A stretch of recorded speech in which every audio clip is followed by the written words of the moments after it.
Buenos días a todos. Vamos a comenzar dando inicio a la cuenta. Ya. La cuenta, señora presidenta. Tenemos en primer lugar recibir a la delegación de autoridades mexicanas presidida por el doctor José Sarucán, a los integrantes de la Comisión Nacional para el Conocimiento y Uso de la Biodiversidad y de la Comisión Nacional de Áreas Protegidas, a fin de intercambiar experiencias en torno a la administración de áreas protegidas, la agricultura y su relación con la biodiversidad. Todo ello en el marco del estudio del proyecto de ley que crea el Servicio Nacional Forestal y modifica la Ley General de Urbanismo y Construcciones. Agradecer a nuestra senadora Allende por el privilegio que hemos tenido en la mañana, recién, hace unos minutos, de haber escuchado a la delegación de México y la experiencia que ellos tienen respecto a una institucionalidad que lleva 25 años, que es Conavío, y que sin duda va a ser un muy buen ejemplo de trabajo. Me alegra mucho también que esté nuestra ministra de Medio Ambiente hoy día, porque es un espacio de discusión, y para el resto de los senadores que por temas de desplazamiento no pudieron llegar, que hoy día puedan hacerlo.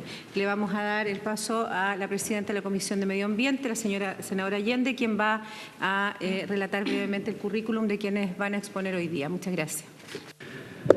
Gracias, presidenta de la Comisión de Agricultura. Aquí ya vemos dos mujeres presidentas de las comisiones de Agricultura y Medio Ambiente. Está muy bien. Por cierto, darle la bienvenida, ministra de Medio Ambiente, y a nuestros invitados. Y decirles brevemente que efectivamente yo creo que ha sido un privilegio esta mañana haber podido escuchar al doctor Sarucán. El doctor Sarucán, bueno, es un biólogo de la UNAM, maestro en Ciencias Agrícolas del Colegio Posgraduado, doctor en Ecología de la Universidad de Gales, ex rector de la Universidad Nacional de México, pero quizás, bueno, ha recibido doctorados honoris causa en 12 universidades nacionales y extranjeras, pero lo más importante, una de las funciones más importantes, fundador de la CONABIO. La CONABIO es la Comisión Nacional para el Conocimiento y Uso de la Biodiversidad. Queremos decirles que para nosotros es un tremendo privilegio tener la oportunidad de escuchar a esta delegación, al doctor Sarucán, que nos hizo esta mañana una charla magistral. Tuvimos también, por cierto, la presencia de la ministra, del doctor Pablo Marquet y de la secretaria ejecutiva de la CEPAL, doña Alicia Bárcenas. Pero también el doctor Sarucán está acompañado por una delegación muy importante con su dilatada y amplia experiencia, que la idea es que los senadores aquí presentes, que algunos de ellos no pudieron estar, puedan formular preguntas, dudas e inquietudes que nos ayuden a nosotros a avanzar en el desafío que tenemos, que es sacar adelante, por un lado, el servicio forestal, pero por otro lado, el servicio de la biodiversidad. Y por lo tanto, para nosotros es una tremenda oportunidad, y yo quiero agradecer a los colegas, a la presidenta de la Comisión de Agricultura, que estuvo de acuerdo que esta sesión se abocara a esto, a este diálogo, y yo agradezco mucho nuevamente la presencia de todos y cada uno de ustedes. Está con nosotros, junto al doctor Sarucán, como he dicho, tiene un extensísimo currículum que no lo voy a leer porque no tiene sentido, pero que ustedes sepan que tiene más de 190 publicaciones, reconocido mundialmente. Realmente es un tremendo privilegio tenerlo.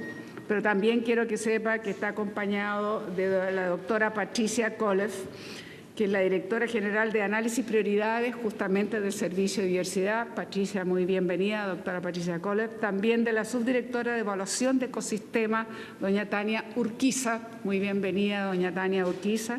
Y también vienen de la Comisión Nacional de Áreas Naturales Protegidas, CONAP. Tenemos al director de Evaluación y Seguimiento, don Ignacio Misuf. Muy bienvenido, Ignacio Misuf. Tenemos al director general de Proyectos Especiales, David Gutiérrez. Mucho gusto también y bienvenido. Y a la encargada de Sinergias por Asunto y Compromiso, doña Talia Cruz. Muy bienvenida. Entonces, tenemos, por cierto, la presencia del embajador. Disculpe que no haya mencionado anteriormente, nos acompaña el embajador de México en Chile, por supuesto, y también está presente por la Comisión Económica para América Latina. No está la directora ejecutiva, como he dicho, pero también está presente entonces una persona que forma parte del equipo, doña Marcia Tambuti. Les agradezco mucho, repito, la presencia de ustedes, y la idea es no la formalidad, sino que poder aprovechar este tiempo, presidenta, se está de acuerdo, y la ministra, por supuesto, en Quizás nos puede hacer una breve síntesis el doctor de cómo partieron. Yo creo que sería muy interesante, si me permite sugerirlo, cómo partieron, cómo desarrollaron esta idea. Hace ya 26 años que se creó y nosotros estamos recién en el 2018 tratando de sacar adelante la posibilidad de un servicio de biodiversidad, pero yo creo que es muy importante saber cómo partieron y después, por supuesto, preguntas que pueden ir contestando cada uno de los expertos. Para nosotros es tremendamente necesario escuchar esta experiencia y saber cómo México ha logrado valorar su patrimonio natural, cómo además ha logrado hacer la conjunción que nosotros no hemos logrado entre la academia, el gobierno y la sociedad, que es tremendamente importante para poder hacer eficiente y generar, como ha hecho México, una cantidad de información y una red de monitoreo actualizada, online, accesible, pública, mundial, notable. Y yo creo que de esas experiencias es la que es la idea de poder avanzar y oír justamente cómo fueron los desafíos para ellos, cómo se relacionaron con el mundo productivo, cómo se relacionan con los ministerios, que allá se llaman secretarías, se relacionan con más de 12 ministerios. Ellos no hacen permisos. Eso es interesante que le explique, doctor Sarucán, si usted me permite, porque aquí hay presente 3 senadores que no pudieron asistir a su charla y por lo tanto para nosotros, al contrario, volver a escucharlo es un placer y nos ayuda nuevamente, ¿no es verdad, Presidenta? Estamos de acuerdo, así que yo partiría por eso, sugerirle al doctor Sarucán que hiciera lo que le parece y estime, por supuesto, importante explicitarlo para nosotros. Muchas gracias. Nuevamente, mil gracias. Yo creo que todos los que componemos esta delegación mexicana nos sentimos muy honrados y muy contentos de estar en Chile con nuestros colegas, rodeados de senadores y senadoras que tienen la responsabilidad de pensar hacia adelante cómo ir cambiando cosas, con la ministra de Medio Ambiente también. Y también agradezco nuevamente la presencia del señor embajador, quien obviamente tiene un interés muy profundo en fortalecer y desarrollar esta relación entre nuestros dos países, como me lo estaba comentando hace un momento. Honestamente me da, como decimos en México, ñáñaras volver a presentar esto. Primero porque va a ser aburridísimo para los que ya lo oyeron, y segundo porque también yo quiero dejar un espacio importante a que nuestros colegas de la Comisión de Áreas Naturales Protegidas puedan charlar y hablar del desarrollo que esta parte que también ya está operando en Chile y que ya es una realidad, no es algo que sería útil tener, sino que ya está funcionando, pudieran tenerlo. Y no quiero, a lo mejor voy a pasar volando, y perdón que sea así, pero nada más para subrayar 2 o 3 puntos para aquellos senadores o senadoras que no pudieron estar en la primera presentación de esto, para simplemente tocar algunos puntos. Ya se comentó, esta comisión tiene ya 26 años. Déjenme decirle que no empezó, es decir, había muy pocos antecedentes en el mundo antes de esto. Uno era INVIO de Costa Rica, que había empezado un año antes, con un modelo que era muy diferente al que nosotros íbamos a usar. Y el otro era ERIN, el Earth Resources Information Network de Australia, que ahora ha cambiado y ahora se llama Atlas of Living Australia. Y realmente se visitaron todos los lugares, y el modelo que nos llamó mucho la atención fue el australiano, porque era la forma que más se acercaba a nuestras experiencias, a lo que se había hecho en México. Entonces,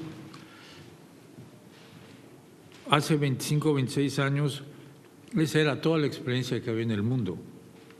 Ahora hay mucha más experiencia, porque en América Latina ya tenemos al Humboldt, está empezando, el INVIO está ahora modificándose, haciendo algunas otras cosas.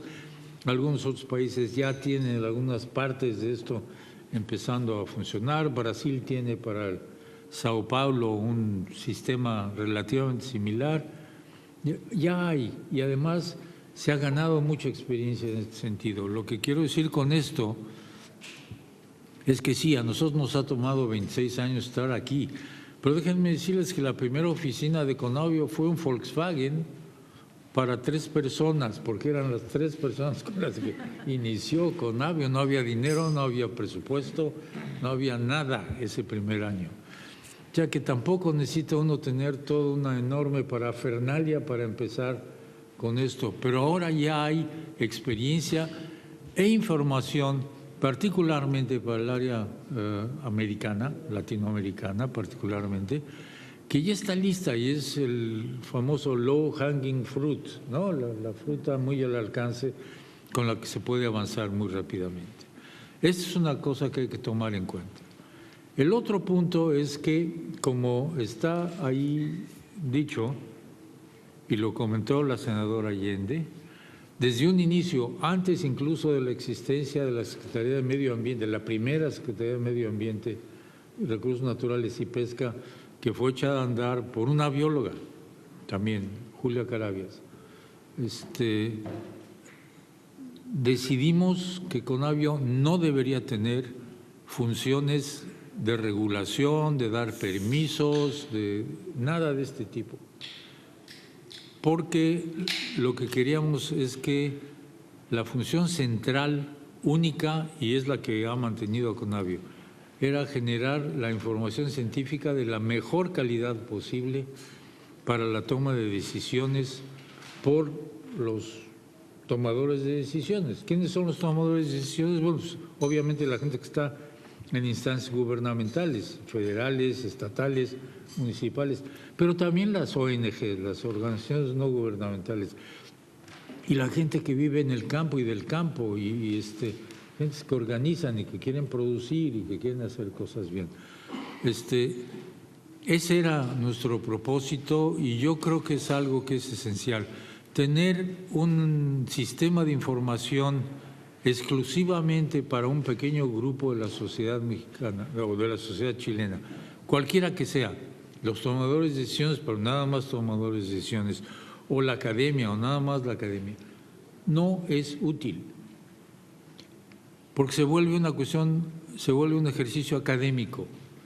Y yo entiendo que lo que ustedes quieren tener no es nada más, que es muy importante, un ejercicio académico útil, sino que sea útil para la sociedad chilena y para el país y para el futuro.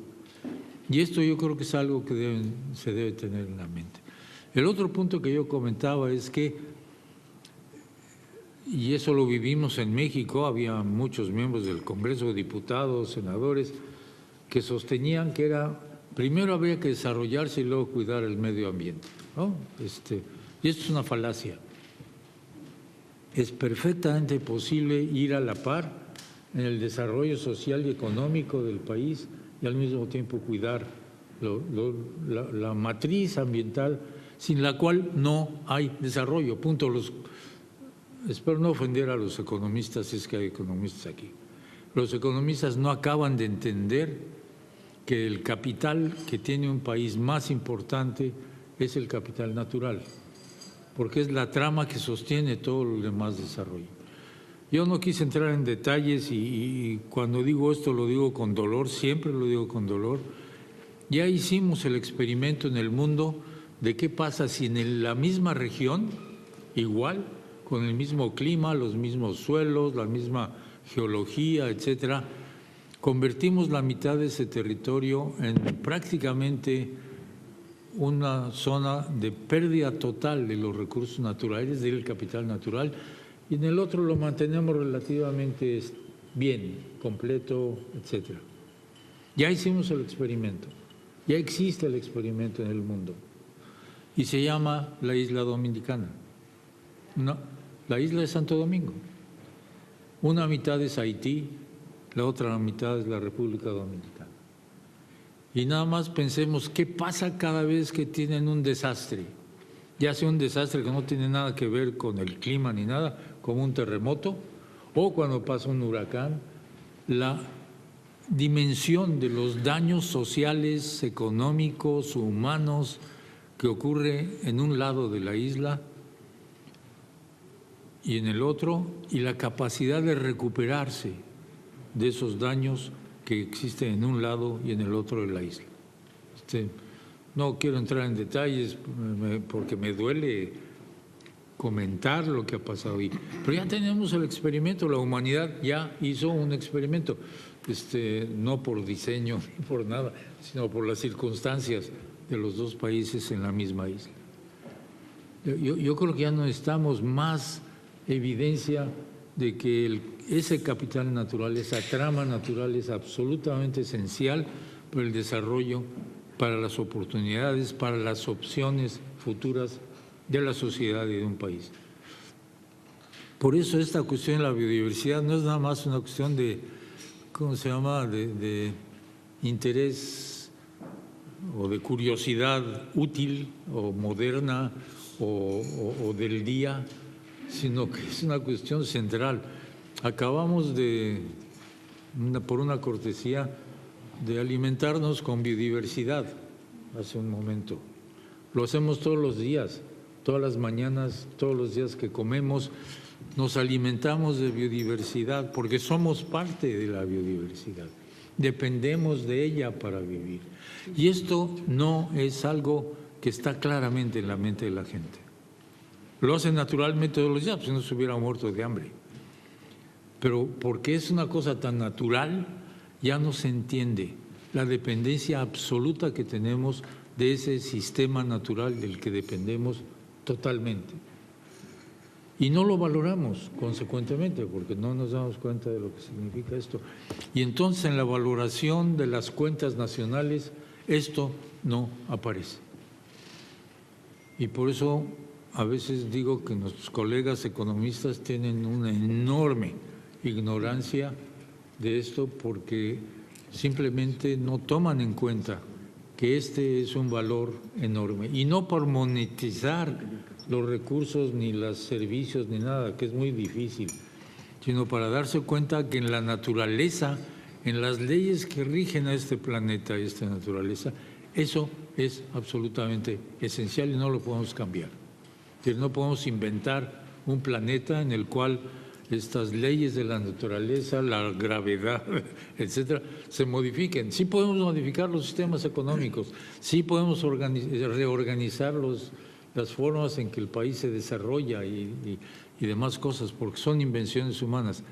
El otro no es una invención humana, es una cuestión, el teatro en el que hemos aparecido como parte de un proceso evolutivo. Ahí está esto que suena lógico y probablemente muy comprensible aquí, no lo es en general y no lo es para gran parte de la sociedad. Esto es lo que un evento de lograr tener un sistema de información sobre biodiversidad que genere la mejor ciencia, el mejor conocimiento, tiene como misión. Afortunadamente en México en ese momento hubo un presidente que por razón, yo nunca logré saber bien si era nada más su interés de lucirse ante los demás países en Río de Janeiro o era un convencimiento real. Alcancé a pensar que sí realmente era un convencimiento, ya de veras, por su manera de tratar el tema.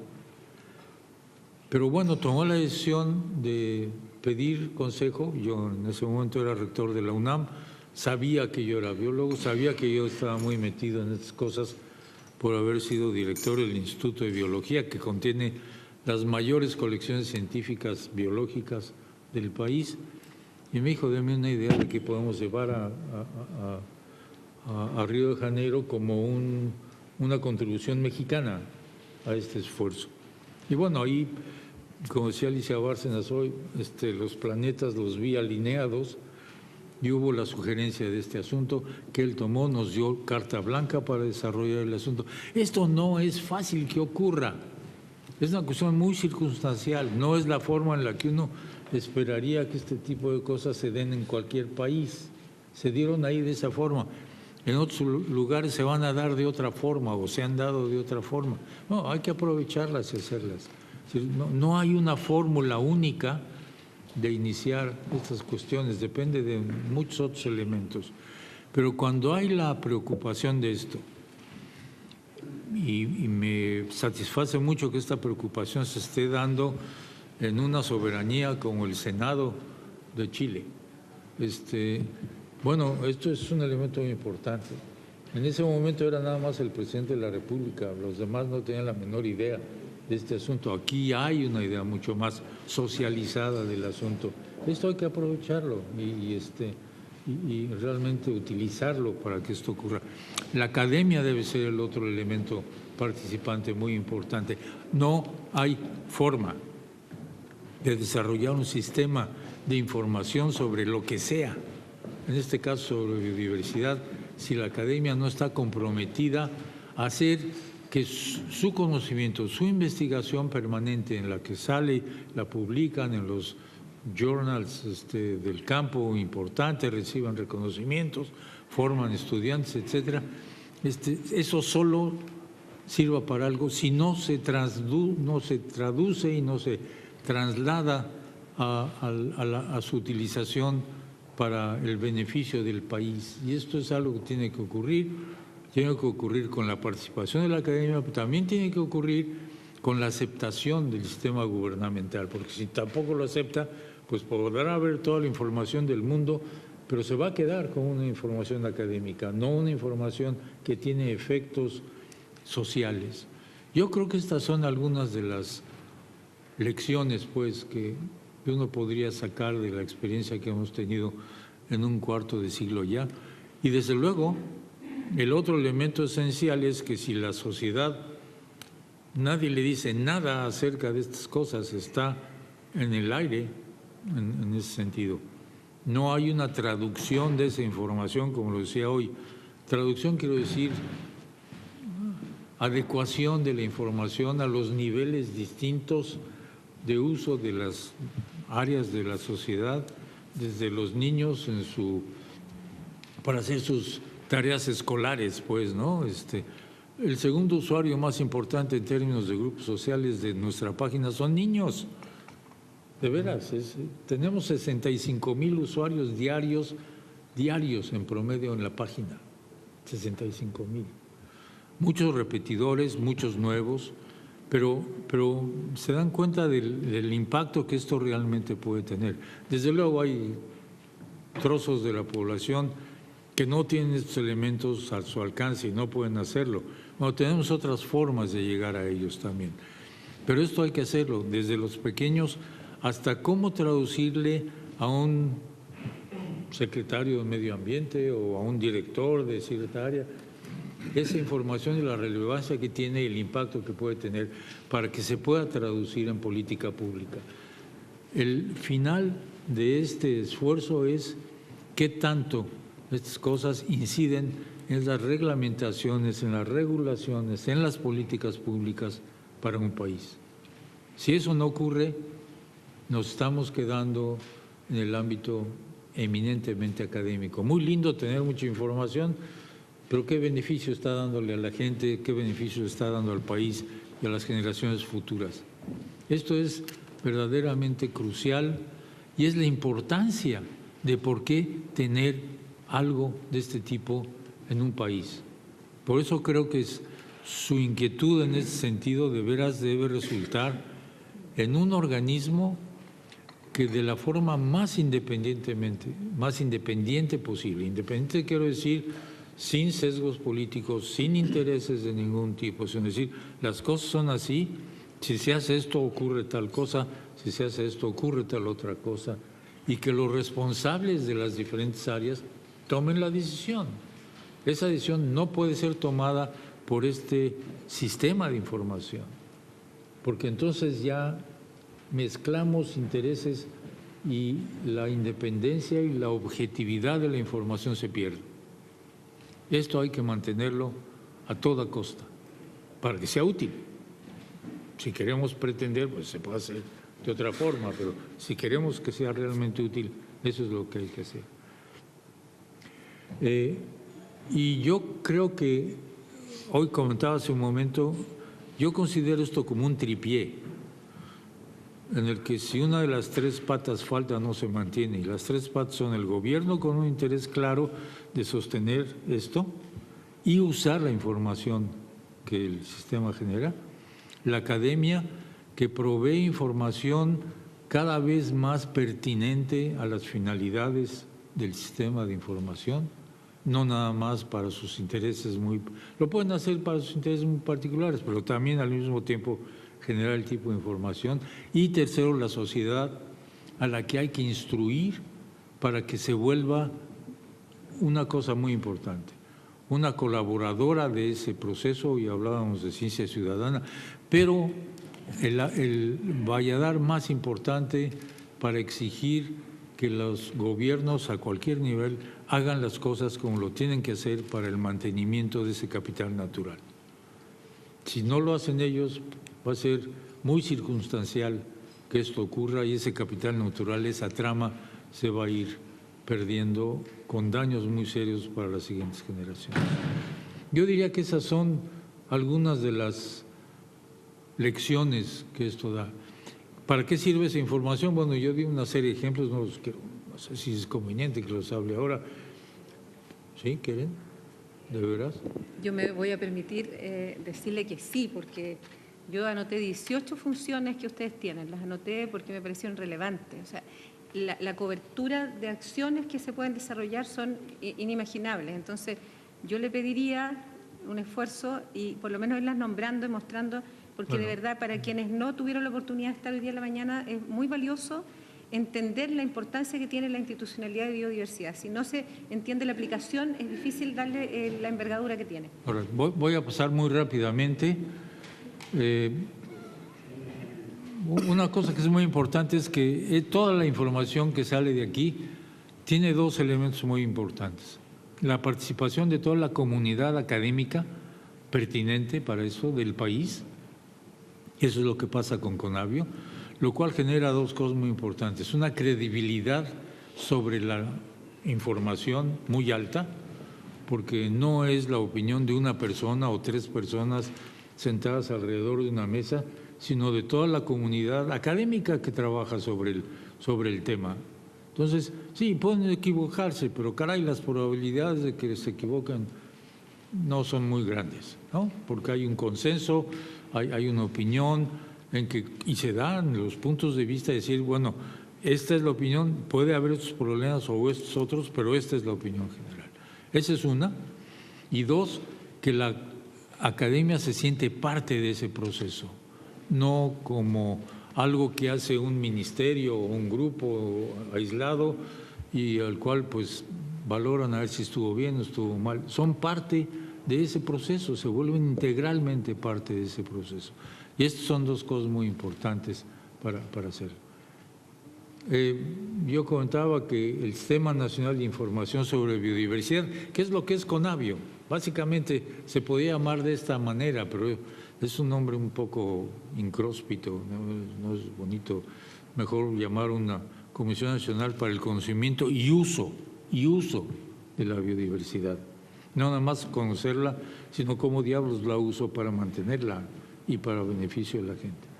Son la base de datos biológica, que es central, y en esta la doctora Colef y Tania están a cargo de básicamente esta parte, la parte que tiene que ver con la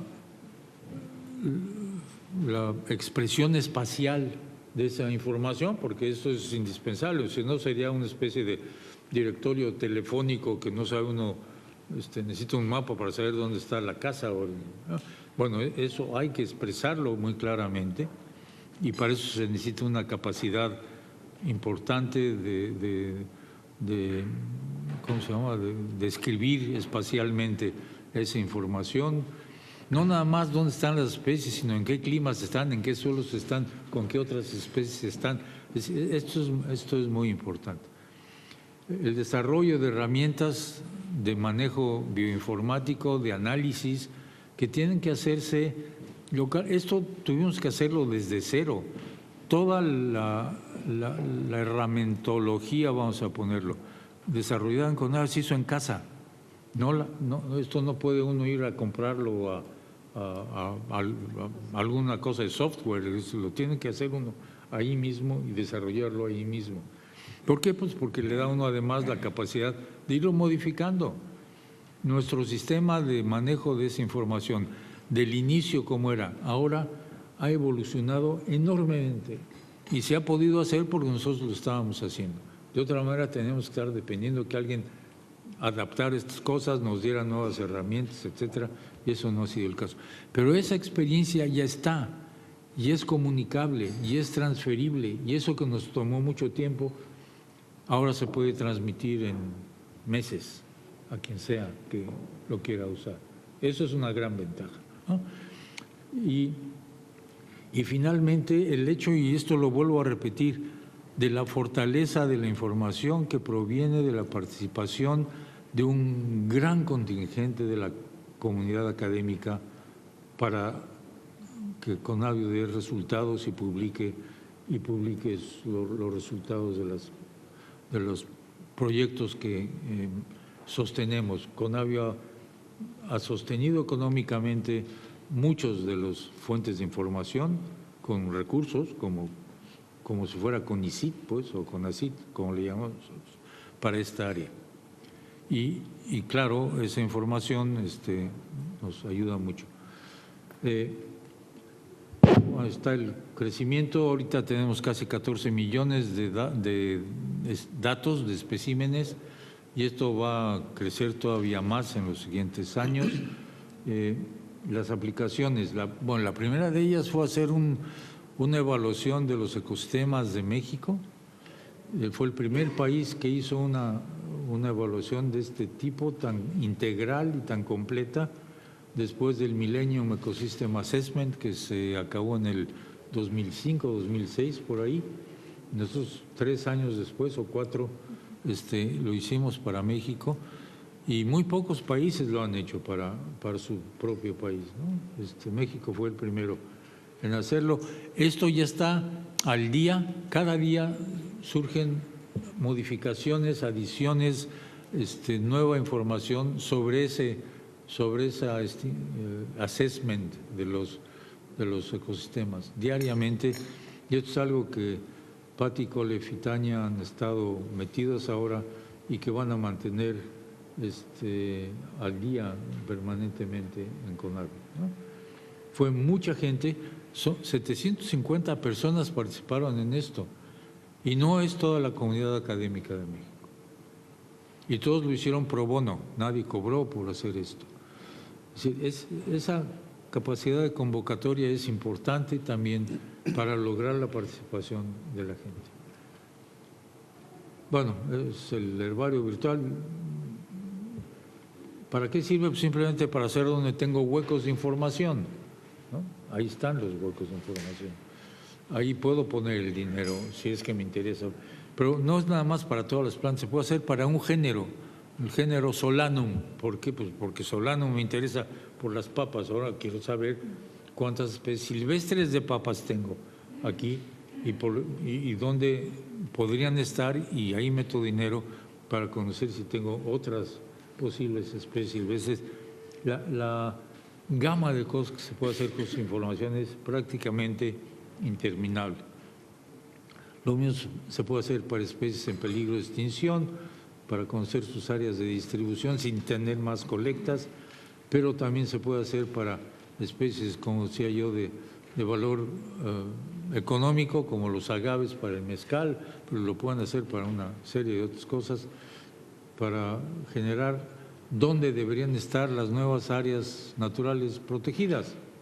¿Por qué? Porque ahí se combinan dónde están los endémicos, dónde están las especies que están en peligro de extinción, etcétera, y tener mejores herramientas para tener áreas naturales protegidas mucho más eficaces, voy a llamar, de las que se han dado históricamente, porque históricamente pues no había esta necesidad de información, y lo mismo para otras áreas, las marinas, etcétera. Para cuestiones de salud pública, porque podemos predecir los movimientos de vectores de enfermedades. Y entonces, con el movimiento de estos vectores, podemos saber que es muy probable que una enfermedad que no ocurría en una zona empiece a ocurrir. ¿Por qué? Porque el cambio de temperatura está moviendo a los vectores hacia ciertas zonas. Esto lo podemos predecir con mucho tiempo y entonces tener también ayuda con este sentido de cosas. Para especies invasoras, que son la segunda causa de pérdida de la biodiversidad, lo mismo, pero para esto se requiere una capacidad propia de manejo de información satelital, de imágenes de satélite, para poder ir haciendo cada vez más tipos de análisis de diversas naturalezas. Hay muchísimas, no me voy a meter en eso con detalle, pues si hay preguntas podemos entrar, pero pues, Dios santo. Un ejemplo de esto fue las alertas tempranas de incendios forestales a partir de 1998, que fue un año de muchos incendios en todo el mundo.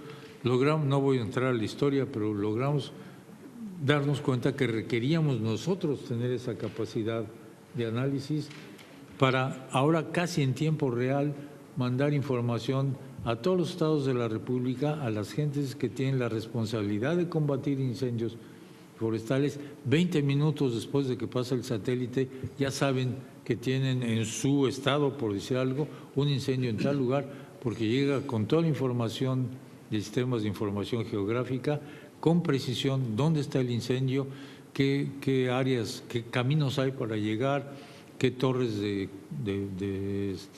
avistamiento puede haber, qué poblaciones puede haber, etcétera. Esta es una información que ha ayudado a reducir los daños por incendios forestales, a reducir las mortalidades de los que tienen que ir a combatir un incendio. No es lo mismo ir media hora, una hora después de que empezó el incendio, a ir 5 días después, que es una conflagración mucho mayor. Esa información, como decía yo, la distribuimos gratuitamente a todos los países centroamericanos, porque nuestro satélite cubre hasta allá y entonces les damos la misma información a ellos. También hemos hecho estudios del cambio de cobertura para todo el continente americano. Es el único continente que tiene esto bajo un solo sistema estandarizado que permite comparaciones, pero también lo estamos haciendo para México con un detalle enorme, como es el caso de los manglares, en donde tenemos una precisión de 1 hectárea. Si ustedes van y se paran con una tablet o con un teléfono que tenga conexión satelital, se comunican a la base de datos de Conavio, pueden tener una fotografía del lugar donde están parados de hace 5 años, hace 10 años, hace 15 años, y poder confirmar qué diablos hay ahora que estoy aquí, ese tiempo después, ¿no? Es mejor monitoreo que ese, pues no es muy fácil. Pero estamos haciendo algo similar, no de la misma naturaleza que los manglares para todo el país en cambios de uso de suelo, para saber dónde está habiendo cambios de uso, tanto de recuperación como de pérdida de suelo, y esto ayuda mucho con imágenes mucho más precisas que las que se pueden usar para todo el país, saber dónde ocurrió, qué es lo responsable por el cambio de uso del suelo. Lo estamos haciendo también para áreas marinas, en este caso arrecifes, el arrecife mesoamericano, que es la segunda barrera arrecifal más importante del mundo, y un área natural protegida también, que seguramente la comentarán los colegas. Estamos tratando de… Aquí esto es voy a usar un símil muy poco ecológico, pero es matar 2 pájaros de una pedrada. Por un lado, tener más información, pero por otro lado, sensibilizar a la sociedad, instruyéndola de lo que significa conocer la naturaleza, haciéndolo ellos. Esto es ciencia ciudadana, es la información que los amateurs, por así llamarlo, generan permanentemente, y ahí, como pueden ver, nada más en el caso de aves, hemos tenido desde que el programa funciona en Conavio más de 5 millones de registros generados por la sociedad, por la gente que se dedica a avistar aves, ¿no? Una cosa tan normal como eso. O también tenemos el otro sistema de naturalista, que entiendo que ustedes también están aquí echando a andar, en el que ya tenemos, en 4 años nada más, tenemos cerca de 900,000 observaciones ya, con un número muy alto de observadores, y aquí estamos entrenando jóvenes de comunidades indígenas a volverse en guías de naturalistas para los casos de ecoturismo.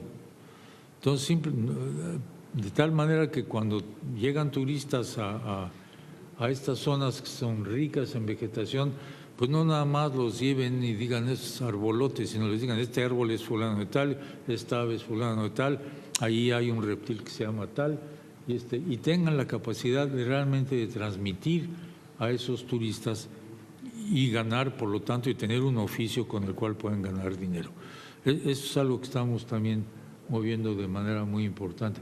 Pero lo más importante, yo comentaba, es que sensibilizamos a la sociedad sobre la importancia y el proceso de obtener esa información y lo que eso significa para su conservación y la importancia de la conservación y el buen manejo de esos recursos, ¿no? Bueno, hemos trabajado mucho para las comunidades porque son los que deben recibir el beneficio directo de esa información con esos propósitos que están ahí, no se los voy a leer. Hemos trabajado ya con cooperativas en casos de productos concretos que van desde, por ejemplo, café orgánico.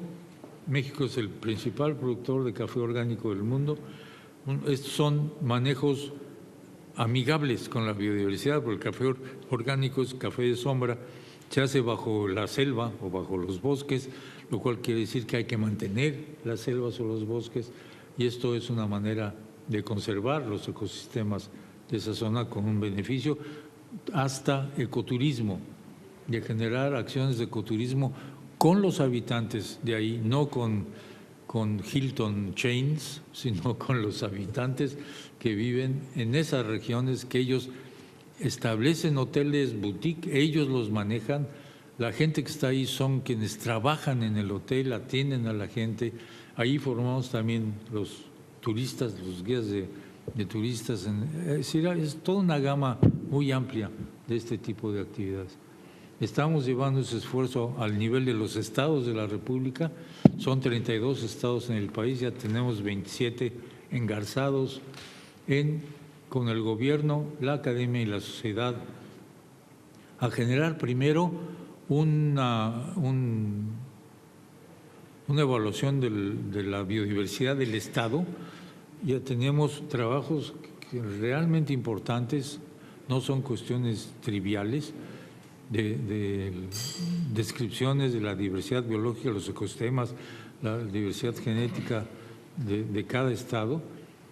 Varios ya tienen su estrategia estatal de biodiversidad, es decir, cómo van a manejar, van a cuidar, van a utilizar de manera sustentable su biodiversidad, y algunos ya tienen su propio CONABIO, suyo, no es una sucursal de CONABIO, ya están trabajando en ese sentido. Bueno, también CONABIO es la autoridad científica de CITES para toda la cuestión del tráfico internacional de especies en peligro de extinción, que por un lado cuidamos, pero por otro lado promovemos que se haga de acuerdo con las leyes internacionales. El tráfico a la página, ya se los comenté, es altísimo, aquí están los datos, y ganó un premio hace años. ¿Qué ha habido en relación a cuestiones de política pública? Es decir, ¿cómo esta información ha servido para influir en la política pública? El ejemplo más reciente que tenemos es la nueva Ley de Desarrollo Forestal Sustentable, que ya obliga a que los subsidios agrícolas se den o no se den de acuerdo a criterios de conservación y manejo sustentable de la biodiversidad.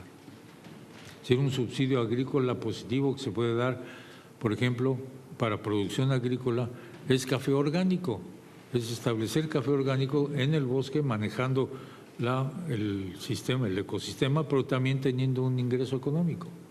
Eso se permite y las leyes, o digo, los criterios permiten que se puede dar una cosa de este tipo. Si el permiso que se pide es para quitar la selva o el bosque y plantar palma de aceite, palma africana para el aceite, la respuesta es no, para eso no se lo damos, por ejemplo, para tener otras cosas, ¿no? Es decir, esto es lo que ya se ha logrado, pero para eso hubo necesidad de tener un mapa de suficiente calidad y confiabilidad y escala que permitiera ubicar cada predio de los agricultores, de los campesinos.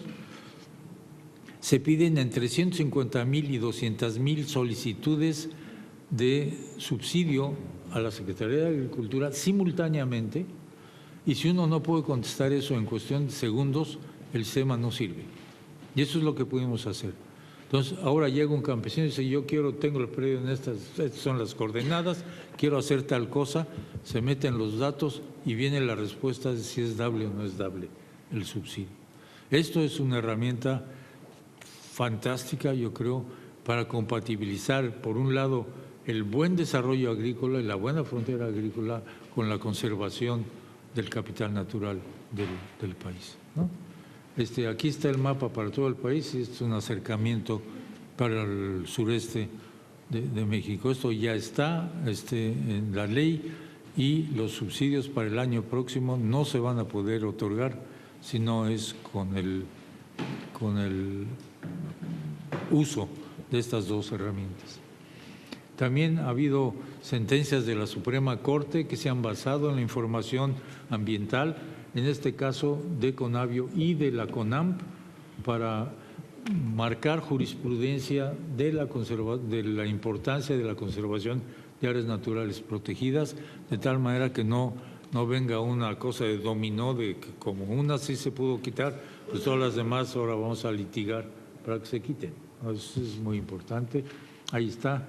Y esto es, bueno, una cuestión en la que hubo una consulta del presidente Obama a su Comité de Asesoría Científica y Tecnológica de qué hacer en Estados Unidos, porque no lo tienen, para cuidar lo que ellos llaman el capital ambiental, y la respuesta que les dieron es hagan algo como Conavio, ¿no? Lo cual pues, nos dio mucho gusto. Bueno, estos ya se los di ahora. ¿Cuáles son las enseñanzas de 25 años? Primero, si no hay un compromiso gubernamental claramente establecido, no puede existir una cosa de este tipo útil para el país, porque se queda como una información académica. Esto tiene que ocurrir claramente, como ocurrió en México, como ocurrió también en Australia, como no ocurrió en Costa Rica, porque Costa Rica se generó como una asociación civil y esa información pues prácticamente no fue útil para el país, hasta ahora que yo creo que están empezando a cambiar las cosas ahí para bien, en mi opinión. Entonces, primera cosa, un compromiso gubernamental de echar a andar esto, de mantenerlo y de usar la información que se genera en ese sentido para tomar mejores decisiones en cuanto al mantenimiento de ese capital natural. La segunda es que la comunidad científica tiene que ser parte de este proceso en que hay que, pues no sé, tocarles la flauta para encantarlos como serpientes, como serpientes, no son serpientes, pero vayan a hacerlos parte de este proceso realmente activa y real para este asunto. Y la traducción de esa información, por traducción quiero decir modificación, conversión de esa información para que sea entendible a todos los sectores de la sociedad. De otra manera, no hay manera de traducir esto y pasarlo a que la gente entienda por qué es importante conservar bosques, selvas, lo que sea, ecosistemas marinos, terrestres, lo que sean para el país. Y el otro punto que es muy importante, por lo menos es la experiencia en México, es que cuando se creó la Secretaría de Medio Ambiente se concentró todos los componentes en un solo sitio y hubo una visión única de cómo manejar esto, porque no es lo mismo tener las partes por un lado y no tampoco sirve de nada ponerlas juntas si no están integradas, si hablan entre sí y generan una sinergia. En este caso, la suma de todo eso es mucho más importante que el conjunto de las partes. Por eso creo que también es una idea que hay que pensar en el desarrollo de esto aquí, y yo creo que con esto termino. Y por favor, me gustaría mucho que nuestros colegas de CONAMP ya puedan hablar, porque ellos les van a hablar de cosas muy concretas que han hecho ustedes. Esto es una idea que espero que se dé, pero lo que tienen ellos son cosas, experiencias muy concretas también experiencias muy concretas que ustedes han tenido. Gracias. Darle las gracias al doctor Sarucán y ofrecer la palabra al equipo que está vinculado a la CONAP, que es la Comisión Nacional de Áreas Naturales Protegidas. Explicarles que luego de esta comisión viene otra comisión que es Agricultura, de tal manera que no tenemos gran tiempo. Hay varios integrantes de la Comisión de Agricultura. No sé si estamos disponibles para alargar esta comisión unida 10 minutos o 15 minutos para poder cerrar un cuarto para la 1 y poder dar ingreso al otro tema que vamos a discutir. ¿Les parece? Ya. Dar la bienvenida también al diputado que hoy día nos está acompañando. Adelante.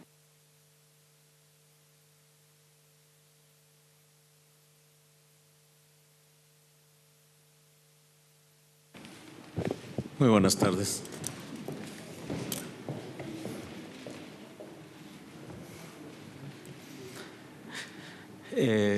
David Gutiérrez, de la Comisión Nacional de Áreas Naturales Protegidas. Voy a tener el honor de hacer esta presentación. Bien, se acaban de cumplir 100 años desde que se decretó el primer parque nacional en México en 1917. Sin embargo, estas áreas las llamamos de papel hasta el año 94, como comentaba el doctor Sarucán, en que se constituye la Secretaría de Medio Ambiente y por primera vez hubo personal que atendiera las áreas protegidas.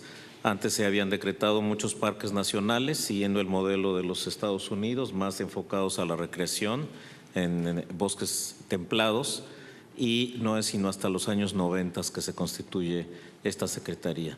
La Comisión de Áreas Protegidas fue creada en el año 2000, administra las áreas protegidas, las áreas destinadas voluntariamente a la conservación, los refugios de vida silvestre, y es el punto focal para los sitios de patrimonio de la humanidad, para la certificación de reservas de la biosfera y la lista verde de áreas protegidas de la UICN. ¿Cuáles son nuestras funciones principales? Conservación de los ecosistemas y su biodiversidad, programas de subsidios para comunidades rurales. Ya comentaba el doctor Sarucán que es muy importante el trabajo que hacemos con las comunidades, pero estos subsidios nosotros consideramos que no deben ser un mecanismo a largo plazo, sino que deben ser un detonante para el cambio en las comunidades. No deben ser una forma por sí a largo plazo, sino solamente un estímulo. Damos capacitación y asistencia técnica a las comunidades, difundimos e informamos conocimiento y cultura y protegemos también los entornos de zonas arqueológicas, así como zonas turísticas. Aspectos muy importantes de las áreas protegidas en México. El primero es la propiedad. En México, a diferencia de muchos otros países, no somos dueños de la tierra. En la Revolución Mexicana, a principios del siglo XX, se repartió toda la tierra y el Estado se quedó sin tierra. Entonces, si nosotros queremos hacer conservación, lo tenemos que hacer con los dueños de la tierra, porque el Estado no es dueño de la tierra. Y esa característica es muy importante para que nosotros busquemos esa flexibilidad y esa forma distinta de trabajo, porque no podemos imponer nosotros a los dueños de la tierra cierta regulación, sino tenemos que negociar con ellos y buscar fórmulas para que ellos sean beneficiados como dueños de la tierra y nosotros que no somos dueños de la propiedad. Se creó el ejido en México en esa época, que es una forma comunal de propiedad de la tierra. Los campesinos poseen la tierra pero en comunidad y no pueden venderla, sino que tienen terrenos de uso común. Los parques nacionales, como comentaba, se decretó el primero en 1917 y en los 30 con el presidente Lázaro Cárdenas se creó una gran cantidad de parques nacionales, pero había este conflicto, que los parques nacionales están establecidos sobre terrenos de propiedad comunal donde no se podían beneficiar. Por eso, cuando llega el concepto de reservas de la biosfera en los años 70, si se discute internacionalmente el concepto de reservas de la biosfera, a México le cayó como anillo al dedo. No tan solo obtenemos los certificados de reservas de la biosfera, sino que en nuestra legislación incluimos la reserva de la biosfera como una categoría de área protegida, porque esto incluye a la gente. Entonces, nosotros en nuestras áreas protegidas tenemos una zona núcleo, que son las partes intocables, y unas zonas de amortiguamiento, que es donde tenemos todas las actividades con la gente, cómo aprovechar los recursos naturales. Esta es una síntesis de la historia de la conservación en México. En la parte de abajo pueden observar que en los años 30 teníamos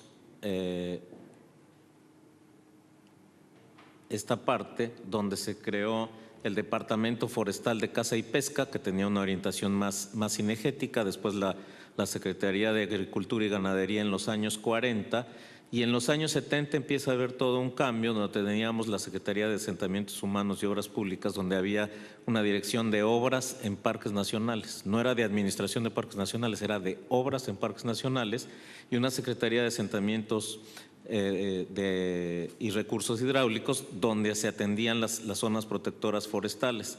Y entonces había una competencia entre las diversas instituciones por ver quién manejaba los parques nacionales, quién manejaba las reservas forestales, y no es sino hasta los años 90, cuando se constituye la Secretaría de Medio Ambiente y Recursos Naturales, donde todas las formas y todas las categorías de áreas protegidas las colocamos en una sola dependencia, y entonces tuvimos políticas homogéneas para manejar nuestras áreas protegidas. Es en el año 2000 que se crea formalmente la CONAMP, aunque desde el 94 empezamos a tener todas las áreas protegidas en una sola institución. A la par creamos el Fondo Mexicano de la Conservación de la Naturaleza, que es un fondo público-privado, donde pusimos $15 millones para el manejo y el apoyo a las áreas protegidas, y es un fondo que hoy día tiene más de $100 millones, donde utilizamos exclusivamente los intereses para apoyar el manejo de las áreas protegidas. En el año 2001 se crea la Comisión Nacional Forestal, también dentro del sector de medio ambiente, y ha sido un gran aliado para el tema de manejo de bosques, combate de incendios y manejo de estas áreas silvestres.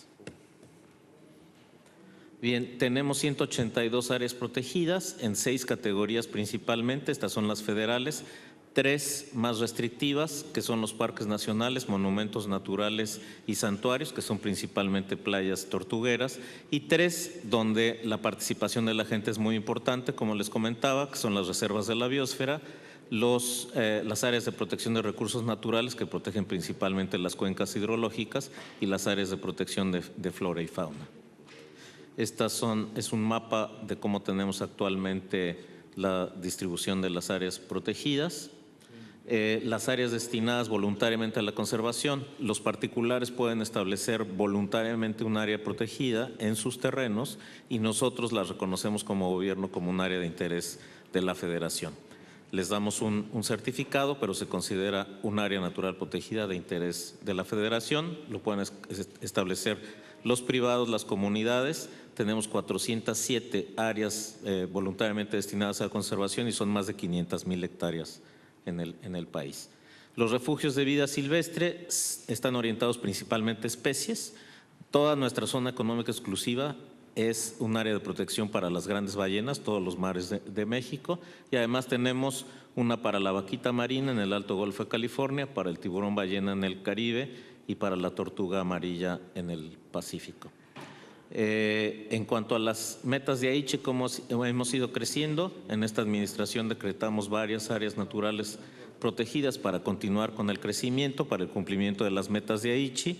10% marino y 17% terrestre son los compromisos, y nosotros en esta administración pudimos llegar ya al 22% marino, con la mayor área de no-take en Norteamérica alrededor de las Islas Revillagigedo. Las metas de Aichi se refieren no solo a superficie, es importante cumplir con estas metas de Aichi de 17% terrestre y 10% marino, pero las metas de Aichi también dicen que tienen que ser representativas, que tienen que ser bien manejadas, que debe haber gobernanza. Por lo tanto, nos enfocamos mucho en los planes de manejo, en México los llamamos programas, pero los planes de manejo, que son las reglas particulares de lo que se puede y lo que no se puede hacer, dónde se puede y dónde no se puede hacer, es la regulación fina en cada área natural protegida. Este es el crecimiento de superficie y de planes de manejo desde 1995 y posteriormente a que se publique el plan de manejo en el Diario Oficial de la Federación, que son estas reglas, publicamos libros para hacer una distribución amplia de toda esta reglamentación. Como les comentaba, las metas de Aichi hablan no solo de superficie, sino de representatividad. Este es un mapa de cómo tenemos las ecorregiones en el país. Hicimos estos talleres que comentaba el doctor Sarucán hace más de 20 años para analizar cuáles son nuestros ecosistemas y dónde debemos ir decretando las áreas naturales protegidas. Hicimos este taller junto con el World Wildlife Fund, la CONAVIO, la CONAM, identificamos las zonas prioritarias para la conservación y esa ha sido nuestra línea para saber dónde debemos decretar áreas naturales protegidas principalmente. De esta manera, de las 23 ecorregiones identificadas en el país, tenemos identificado dónde ya cumplimos la meta para representatividad y dónde nos hace falta todavía trabajo para ir decretando en el futuro para tener bien representados nuestros ecosistemas en este sistema nacional. Tenemos actualmente el 16.7%, quedó ahí cortado, pero estamos en el 16.7% terrestre, estamos a punto de lograr la meta, y en el marino hicimos el mismo ejercicio que en el terrestre, dónde están nuestras ecorregiones, cuáles son las zonas prioritarias para establecer las nuevas áreas protegidas, y en este caso tenemos la representatividad también identificada, donde debemos realizar mayor trabajo. Estamos actualmente, ya rebasamos la meta por mucho, del 10 al 22.9%. En el tema de gobernanza, es la superficie, la representatividad y la gobernanza. Necesitamos tener una buena gobernanza. Hemos constituido un Consejo Nacional, que es donde tenemos a los académicos, a las ONGs, a la sociedad civil participando para la discusión de la toma de decisiones, así como consejos asesores en cada área protegida, consejos consultivos regionales, consejos estatales de pesca y acuacultura. Un ejemplo es el Consejo Nacional de Áreas Protegidas, donde tenemos al ministro, a universidades, a organizaciones no gubernamentales, a excomisionados de áreas protegidas para tomar las decisiones, donde discutimos temas como minería, como la construcción de un puerto, construcción de presas o áreas que tienen presión por el desarrollo turístico, y todas estas discusiones las hacemos al interior de este Consejo Nacional. Y como parte de la gobernanza, pues tenemos también la identificación de las actividades productivas en las áreas protegidas para apoyar esas comunidades, dónde están estos proyectos productivos y dónde necesitamos invertir en los subsidios para lograr estos cambios a largo plazo, como programas de empleo temporal o diversas iniciativas para conservación de maíces criollos, especies en riesgo, conservación de la vaquita marina o monitoreo. Gracias. Muchas gracias, profesor. Tenemos todavía 10 minutos para consultas, opiniones de parte de los senadores, consultas para ir cerrando ya la comisión, pero agradecerles a ambos por la explicación. Sin duda podríamos haber estado un día porque hay mucho que conversar, pero se abre el espacio de consultas, opiniones para los senadores y diputados que están presentes.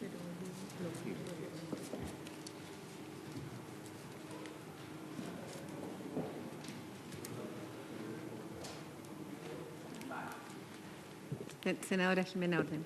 Gracias, presidente. Saludar a la delegación mexicana, al embajador de México y a la ministra Smith, que nos ha acompañado también durante toda la mañana. Primero quiero agradecer la exposición porque nos permite también reflexionar respecto de un ejercicio que para nosotros como país es bien importante, porque requerimos una institucionalidad medioambiental que se haga cargo de las áreas silvestres protegidas y especialmente de nuestra biodiversidad, y particularmente en un país tan diverso como el nuestro, que tenemos desde el desierto de Atacama hasta el territorio antártico. O sea, la diversidad es parte de la identidad del país. Ahí yo he insistido varias veces y creo que el tema del ordenamiento territorial, que a mí me hace mucho sentido el tema de cómo esta nueva institucionalidad, yo creo que es parte de las funciones que tenemos que estudiar y ver cómo le damos valor, es capaz de generar conocimiento científico en vínculo con la academia, con la sociedad civil, obviamente con el gobierno, que permita un proceso de toma de decisiones adecuado, porque en general lo que nos ocurre es que este tipo de conversaciones se tensiona cuando tenemos que evaluar sobre todo proyectos de inversión de gran impacto medioambiental. Y ahí hay cierta colisión de intereses, de visiones, y creo que no hay otra que la investigación científica y el conocimiento científico puesto a disposición para el proceso de toma de decisiones, yo diría como una de las principales variables: mejor información, mejor toma de decisiones. Y todos los países tenemos alguna mala experiencia, hay que mostrar cuando no hacemos ese ejercicio bien. Entonces, relevar el tema de la institucionalidad, el tema, yo creo, del rol científico en esta nueva institucionalidad, y un tema que es mucho más amplio del gobierno y una tarea de Estado, el tema del ordenamiento territorial, para definir efectivamente qué regiones o zonas en Chile vamos a dejar protegidas y como reserva para las futuras generaciones, porque yo vengo de una región de la Patagonia donde estoy convencida que el recurso hídrico, el agua, como elemento vital, tiene que ser gestionada de manera adecuada, y no tenemos otra que generar información relevante que nos permita tomar buenas decisiones en ese sentido, así como otras regiones su riqueza natural va quizás orientada en torno al estudio de otros recursos. Así que eso, agradecerles la participación y la disposición para compartir experiencia que espero nos ayude para sacar la mejor institucionalidad medioambiental para el país. Muchas gracias. Yo me voy a permitir, como presidenta de esta comisión, solo para plantear un tema que me parece clave, que tiene que ver con las atribuciones para normar y ejercer actos de autoridad, que fue un tema que planteó la senadora Jimena Órdenes en la sesión anterior, respecto de cómo hacemos para que efectivamente no seamos juez y parte. Y aquí el profesor nos ha planteado una estructura que informa actualizadamente, prácticamente al día, todo lo que debemos saber, toda la institucionalidad vinculada a la biodiversidad y al patrimonio natural del país, pero no ordena ni decide, y finalmente eso permite independencia, que es tan importante, sobre todo como tú planteas, Jimena, para lo que tiene que ver con inversiones que muchas veces tienen efectivamente un impacto importante en el medio, y como esta institucionalidad debe resguardar para las futuras generaciones el patrimonio, es indispensable y clave que tenga independencia. Entonces, quería reforzarlo porque, y principalmente también algo que quizás pasó de largo, pero no es menor, hay 10 ministerios vinculados a esta institucionalidad, que yo lo planteé también en la reunión anterior, que creo que es clave, que aquí son muchos más, incluso hay temas de salud vinculados al área que ustedes hoy día están informando, que para mí es algo nuevo también. Así que no sé si hay alguien más que quiera opinar para ir cerrando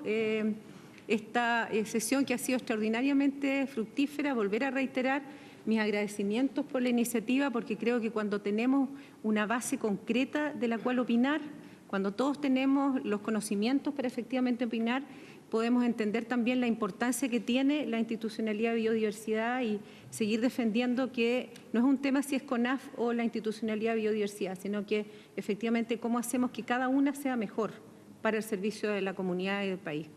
Senador Sandoval. Sí, muchas gracias, presidenta, y por su intermedio saludamos a los doctores que nos acompañan desde México, a nuestra ministra también. Un poco para contextualizar, nosotros estamos en este minuto un poco también de historia, ¿ya? En Chile tenemos una institucionalidad, no estamos en este minuto en un punto cero donde estamos construyendo una arquitectura nueva para este proceso. Y nuestra historia se remonta a principios del siglo pasado, en 1907, cuando se crea la primera reserva forestal en Chile, ¿no es cierto?, la reserva forestal en Malleco. Y a raíz de eso, después, ¿no es cierto?, una serie de normas posteriores que dan origen a toda una institucionalidad, ¿no? Entre ellos CONAF, ¿verdad? Desde mayo de 1970, cuando se crea el servicio de la Corporación de Reforestación y que da la fecha por la cual la CONAF todos los años celebra su aniversario, entiendo, en mayo de cada año. Y de ahí para adelante ha transitado en una serie de institucionalidades. Y hoy día estamos enfrentados a una situación donde hubo una entidad, la CONAF, que se ha dedicado toda la vida a la administración de las áreas silvestres protegidas. Más de 100 áreas silvestres protegidas tenemos en nuestro país, casi 16 millones de hectáreas en esta condición a lo largo del país, con todas las falencias que se han indicado, efectivamente con algunas áreas, con algunos territorios del país fuertemente concentrados en áreas silvestres protegidas y en otras extremadamente deficitarias. Pero CONAF es la institución que hasta ahora, ¿verdad?, ha tenido la administración, la gestión de las áreas silvestres protegidas.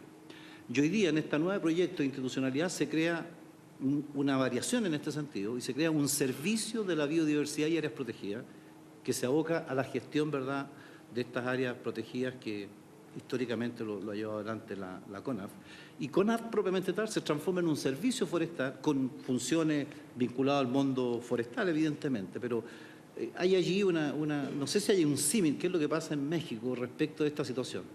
En Chile, la idea, ¿verdad?, es constituir el SVAP y que es el que va a administrar, el SVAP dependiente del Estado, obviamente, es el que va a administrar esta área silvestre protegida. Ahí hay, de alguna manera, como una especie de pérdida de todo un conocimiento previo que CONAF ha tenido, ¿verdad?, respecto de la administración de esta área silvestre protegida. Por eso me gustaría saber cómo lo ven ustedes aquí,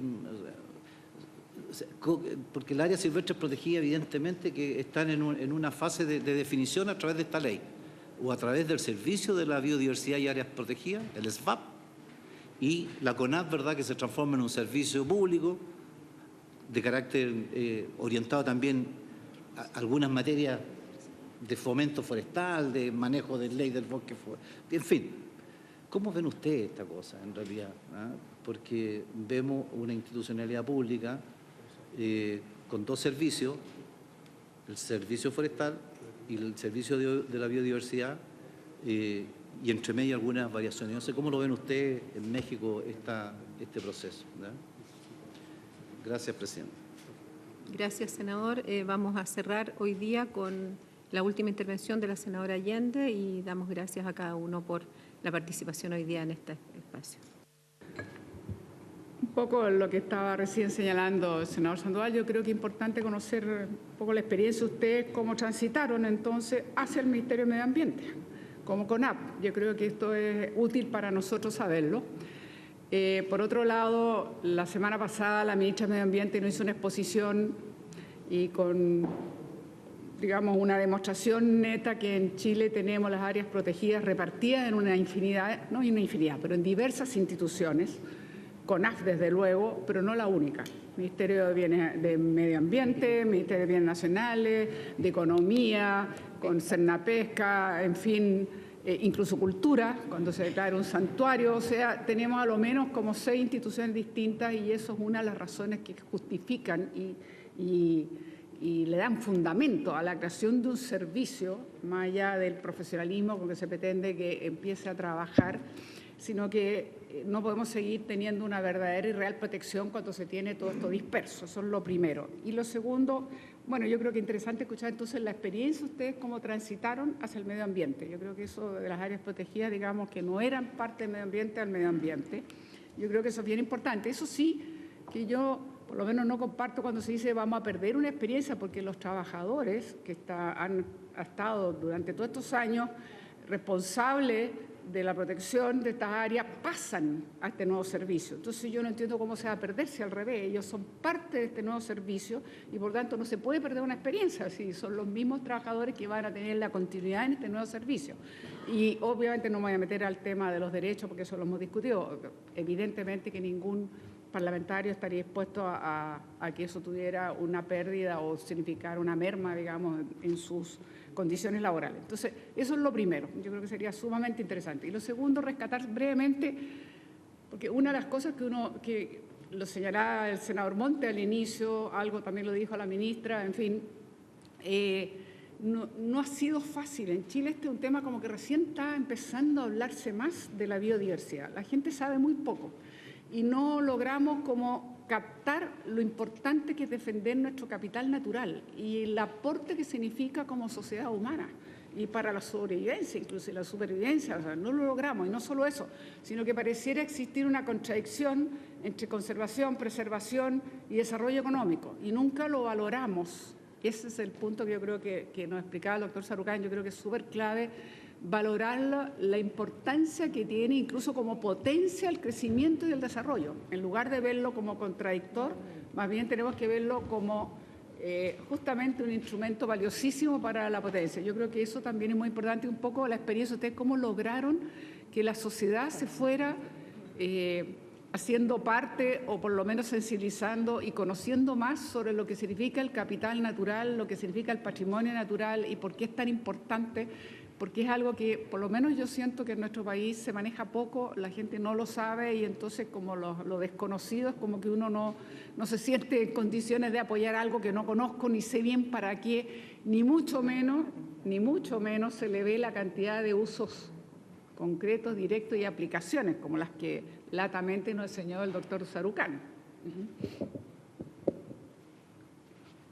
No sé si alguien en unos minutos muy breves puede responder. Me disculpa la exigencia del tiempo, pero estoy pasada ya prácticamente 20 minutos con la comisión que viene. Senador Proes. Muy bien. Presidente, primero saludar a la ministra y a nuestros invitados.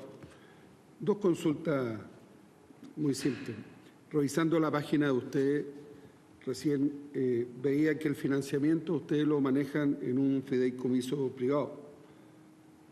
¿Por qué? ¿Por qué lo hacen de esa manera y no lo manejan como un recurso público, ya que están sujetos a la investigación también o a rendir cuenta al sector público? ¿Por qué manejan esta figura de fideicomiso privado? Y segundo, ¿cómo el sector privado se puede insertar en los temas productivos dentro de esta área protegida que ustedes tienen? Gracias, presidente. Sí, le damos la última palabra a David para que pueda explicar en detalle esto y cerramos. Con mucho gusto. Sí hay un financiamiento público, pero adicionalmente creamos este fideicomiso público-privado porque es mucho más flexible. Los presupuestos públicos generalmente en lo que se aprueban, en nuestro caso a través del legislativo, y se pueden empezar a aplicar, nuestro año fiscal empieza en enero, termina en diciembre. Y cuando podemos empezar a aplicar el presupuesto público es en abril o mayo, cuando ya pasó la temporada más fuerte de incendios. Entonces necesitábamos un mecanismo flexible, ágil, para poder atacar problemas como ese, y por eso se creó ese fideicomiso público-privado, que es muy flexible, y en la toma de decisiones participa tanto gobierno como personalidades importantes. Y además tenemos otros proyectos internacionales, de apoyo internacional. Entonces hay varias fuentes, y creemos que en la medida que haya mayor diversidad de fuentes de financiamiento podemos manejar mejor nuestras áreas protegidas. En el caso de los retos, nosotros consideramos ver cómo podemos ir sumando en lugar de restar. Es decir, cuando teníamos nuestras áreas protegidas en diversas instituciones, a veces competían entre ellas con políticas distintas, y lo que tratamos de hacer al unir todas las áreas protegidas dentro de una sola dependencia fue tratar de tener políticas comunes, homogéneas, para hacer un manejo. En nuestro caso, los subsidios que provienen, por ejemplo, de la Secretaría de Agricultura son mucho mayores que los que vienen de Medio Ambiente, y si nos poníamos a competir siempre íbamos a perder. Iba a ganar, como comentaba el doctor, un subsidio para cambios de suelo, para poner alguna planta exótica productiva contra conservación de los ecosistemas naturales, íbamos a perder nuestros subsidios. Por eso construimos un mapa conjunto, tanto la Secretaría de Agricultura como nosotros, para ver dónde debemos invertir de manera más inteligente en cada sitio, para ir viendo dónde colocamos este tipo de subsidios. Es decir, hay que tratar de sumar, ver cómo nos unimos las diversas dependencias para tener una sinergia y una política común. Hay una consulta que quedó pendiente, que es bien breve, que dice relación con ese justamente traspaso. ¿Cuánto tiempo demoró? ¿Cómo fue complejo? Y con eso cerramos. Sí, como comentaba en la lámina, los antecedentes son: en el 17 se crea el primer parque nacional, en el 35 el servicio de caza, en los 60 la Secretaría de Obras Públicas con obras en parques nacionales y recursos hidráulicos con cuencas hidráulicas y reservas forestales, y no es sino hasta los 90 que logramos constituir la Secretaría de Medio Ambiente y llevamos 25 años con el Servicio de Áreas Protegidas en la Comisión Nacional de Áreas Protegidas. Algo muy importante es que es un órgano desconcentrado, entonces no depende del péndulo de la política para la continuidad de las políticas. Al ser un órgano desconcentrado, cambian los ministros, cambian los viceministros, cambian las políticas, pero la Comisión de Áreas Protegidas, como órgano desconcentrado, tiene continuidad. Y el equipo que estamos trabajando en las áreas protegidas somos más técnicos, llevamos trabajando ahí 25 años, y en esa continuidad es donde se pueden lograr resultados a largo plazo con mayor seguridad, porque tenemos esa certeza de que vamos a continuar el equipo que es más técnico, independientemente de los vaivenes políticos. Muchas gracias. Por último, le damos a nuestra ministra de Medio Ambiente la palabra para cerrar la sesión. Muchas gracias por su intermedio, presidente. Primero, agradecer nuevamente la exposición que nos ha dado ya toda la comitiva de México por compartir su experiencia. Evidentemente, nosotros como país tenemos que avanzar, y entendiendo que nuestro mayor capital tiene y está relacionado directamente con saber cuidar y desarrollar nuestro capital natural, es la relevancia que tengamos una institucionalidad que así lo permita. Por eso es parte esencial del plan de gobierno del presidente Piñera la creación del Servicio de Biodiversidad y Áreas Silvestres Protegidas. Porque la biodiversidad, como su nombre bien lo indica, es diversa. No es solamente el cuidado de los bosques, no es solamente el cuidado de los mares, no es solamente, ¿verdad?, el cuidado de nuestros ríos, recursos acuícolas, sino que contempla la integridad. Y requerimos de una institucionalidad que permita justamente desarrollarla y que nos permita cuidarla como corresponde. Hoy hemos ido creciendo en áreas protegidas. Nosotros hemos superado todas las metas internacionales en términos de cantidad de áreas protegidas que tenemos en nuestro país. Si le ven la meta internacional en términos, ¿verdad?, de agua es un 10%, nosotros estamos llegando a un 42%.